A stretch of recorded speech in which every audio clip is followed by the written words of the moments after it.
Assalamualaikum warahmatullahi wabarakatuh. Halo anak-anak semua. Hari ini kita akan belajar tema 5, subtema 2, pembelajaran ketiga dan keempat dengan muatan IPS dan PPKN. Sudah siap untuk belajar hari ini? Kalau sudah siap, mari kita mulai belajarnya. Pernahkah kalian melihat kenampakan alam seperti ini? Atau pernahkah kalian melihat kenampakan alam yang seperti ini? Ya, Indonesia memiliki kenampakan alam yang unik dan khas di setiap daerahnya. Mungkin di antara kalian ada yang pernah melihat kenampakan alam seperti pantai yang ada di gambar, atau melihat kenampakan alam pegunungan seperti pada gambar juga. Keragaman alam menyebabkan kegiatan ekonomi masyarakat juga berbeda-beda, sesuai dengan potensi alamnya. Seperti pada gambar. Di sini ada masyarakat yang memiliki kegiatan ekonomi sebagai petani sayur, ada yang sebagai petani padi, kemudian ada yang berdagang, ada juga yang sebagai peternak, ada yang sebagai nelayan, dan ada juga yang sebagai pengusaha ikan asin. Nah, keragaman alam inilah yang menyebabkan kegiatan ekonomi masyarakat bisa berbeda-beda seperti ini. Di sini, kenampakan alam menyebabkan kegiatan ekonomi menjadi berbeda-beda. Contohnya, pada kenampakan alam di wilayah pegunungan atau dataran tinggi, di sini biasanya masyarakatnya menjadi peternak atau perkebunan sayur dan juga pada kegiatan ekonominya pada pariwisata. Kemudian pada wilayah dataran rendah, kegiatan ekonominya yaitu bisa sebagai pertanian padi, perdagangan, kerajinan, dan juga perindustrian. Kemudian di wilayah pantai, kegiatan ekonominya bisa dalam hal pembuatan garam, bisa dalam produksi ikan asin, dan juga pariwisata. Kemudian pada wilayah laut di sini kegiatan ekonominya bisa sebagai nelayan atau sebagai penambang minyak bumi.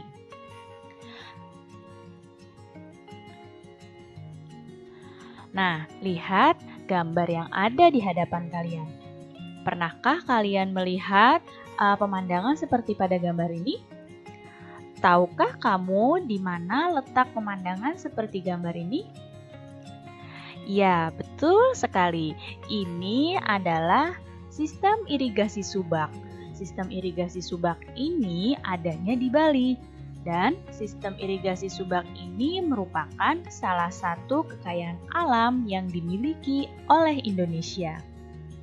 Nah, sistem irigasi subak ini kan berasal dari Bali. Jadi, sistem ini telah ada sejak beratus tahun yang lalu sebagai bentuk kemandirian masyarakat dalam mengatasi persoalan air irigasi.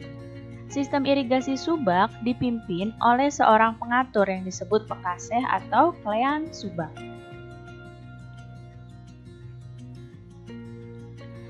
Di sini sekarang kita akan belajar tentang kenampakan alam dan kenampakan buatan. Sekarang kita lihat tentang kenampakan alam. Siapa yang tahu apa itu kenampakan alam? Ya, kenampakan alam adalah kenampakan yang sudah ada secara alami di alam. Siapa yang bisa sebutkan contohnya?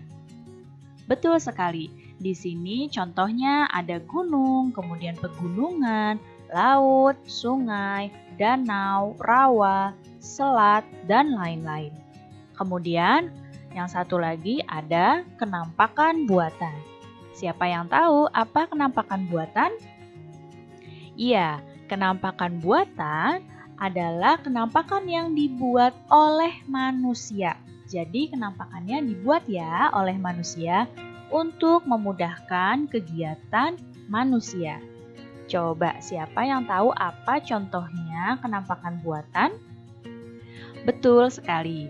Contohnya ada waduk, bendungan, perkebunan, pelabuhan, bandara, dan masih banyak lagi yang lain-lainnya. Sekarang kita lihat contoh dari kenampakan alam. Nah, di sini kenampakan alam ada gunung, ya, kemudian pegunungan, kemudian ada pantai, rawa, sungai, dan danau. Ini contoh kenampakan alam, yaitu kenampakan yang sudah ada secara alami di alam. Kemudian kita lihat contoh kenampakan buatan. Nah, bisa kalian lihat di sini, penampakan buatan ini di sini ada pelabuhan, ada bandara, ada waduk, ada kebun sayur, kemudian ada jembatan. Nah, kenampakan buatan ini adalah kenampakan yang dibuat oleh manusia.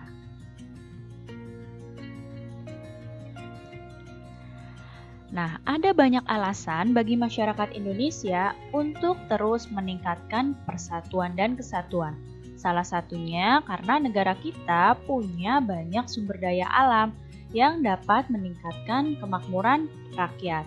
Selain itu, Indonesia itu dalam mencapai kemerdekaannya juga dengan penuh perjuangan yang sangat panjang. Sekarang coba lihat gambar yang ada di hadapan kalian. Tahukah kamu peristiwa apa yang sedang terjadi pada gambar ini? Siapa yang tahu? Ya, betul sekali. Ini adalah peristiwa proklamasi, yaitu ketika Bung Karno membacakan teks proklamasi. Bangsa Indonesia telah ratusan tahun berjuang untuk mendapatkan kebebasan dari penjajahan dan menjadi sebuah bangsa yang merdeka. Setelah perjuangan yang begitu lama, akhirnya bangsa Indonesia mampu memproklamasikan kemerdekaannya. Nah, sebelum kemerdekaan, ada beberapa peristiwa penting yang terjadi. Peristiwa itu berkaitan dengan persiapan kemerdekaan Indonesia. Salah satu peristiwa tersebut adalah peristiwa Rengas Dengklok. Apa itu peristiwa Rengas Dengklok? Sekarang, perhatikan kronologi atau urutan dari peristiwa Rengas Dengklok. Jadi, pada tanggal 14 Agustus 1945, Sultan Syahrir mendengar berita kekalahan Jepang dari radio. Nah, ketika itu, tanggal 15 Agustus 1945, golongan muda mendesak Soekarno untuk segera memerdekakan Indonesia karena golongan muda sudah tahu bahwa Jepang kalah dari sekutu. Nah, setelah itu, pada tanggal 16 Agustus 1945, Soekarno-Hatta akhirnya diculik ke Rengas Dengklok. Oleh siapa? Oleh para golongan muda.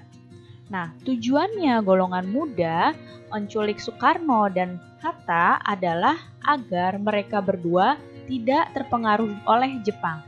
Dan mereka berdua mau memproklamasikan kemerdekaan Indonesia. Pada 16 Agustus 1945, di sore harinya, akhirnya Soekarno dan Hatta setuju untuk memerdekakan Indonesia. Dan akhirnya mereka semua kembali ke Jakarta. Jadi di pagi harinya mereka diculik ke Rengas Dengklok oleh para golongan muda, dan ketika sorenya setelah setuju untuk memerdekakan Indonesia, Soekarno dan Hatta kembali ke Jakarta. Nah, pada tanggal 16 Agustus 1945 di malam harinya, Soekarno mengumpulkan anggota PPKI di rumah Laksamana Maeda. Nah, jadi ini adalah peristiwa Rengas Dengklok. Nah, lalu apa yang terjadi di rumah Laksamana Maeda? Di rumah Laksamana Maeda, di sini Soekarno, Muhammad Hatta, dan Ahmad Subarjo merumuskan naskah proklamasi. Ya, mereka bertiga merumuskan naskah proklamasi di rumah Laksamana Maeda. Setelah jadi, naskah proklamasinya diketik oleh Sayuti Melik. Nah, barulah di sini, jadi setelah dini hari, pada naskah proklamasinya itu dirumuskan oleh Soekarno, Muhammad Hatta, dan Ahmad Subarjo. Lalu kan disetujui oleh seluruh peserta rapat. Nah, setelah itu tadi diketik oleh Sayuti Melik. Nah, setelah itu persiapan proklamasi, yaitu Ibu Fatmawati di sini menjahit bendera merah putih. Nah, akhirnya dilakukanlah pembacaan proklamasi pada tanggal 17 Agustus 1945 jam 10 pagi di Jalan Pegangsaan Timur nomor 56. Nah, setelah pembacaan teks proklamasi ini, tandanya Indonesia sudah merdeka. Berikut adalah teks proklamasi yang dirumuskan oleh Soekarno, Muhammad Hatta, dan Ahmad Subarjo. Jadi masih ditulis tangan seperti ini. Dan setelah ditulis tangan seperti ini, kemudian diketik oleh Sayuti Melik. Jadi seperti pada gambar yang ada di kanan kalian. Kalau yang sebelah kiri ini yang masih ditulis tangan. Yang sebelah kanan ini yang sudah diketik. Nah, apa ya makna proklamasi bagi Indonesia? Makna proklamasi bagi Indonesia yaitu yang pertama, proklamasi itu sebagai puncak perjuangan dalam memperoleh kemerdekaan Indonesia. Setelah begitu lamanya Indonesia berjuang untuk mendapatkan kemerdekaan. Kemudian, proklamasi sebagai awal terbentuknya negara Indonesia. Kemudian, proklamasi sebagai awal perubahan hukum kolonial menjadi hukum nasional. Dan proklamasi menjadi pintu gerbang menuju masyarakat yang adil dan makmur. Jadi inilah makna penting proklamasi bagi Indonesia. Nah, saat ini Indonesia telah merdeka.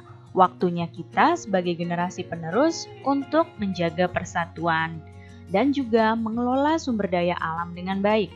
Apabila masyarakat dapat bersatu dalam mengelola sumber daya alam, maka kesejahteraan bersama akan dapat tercapai.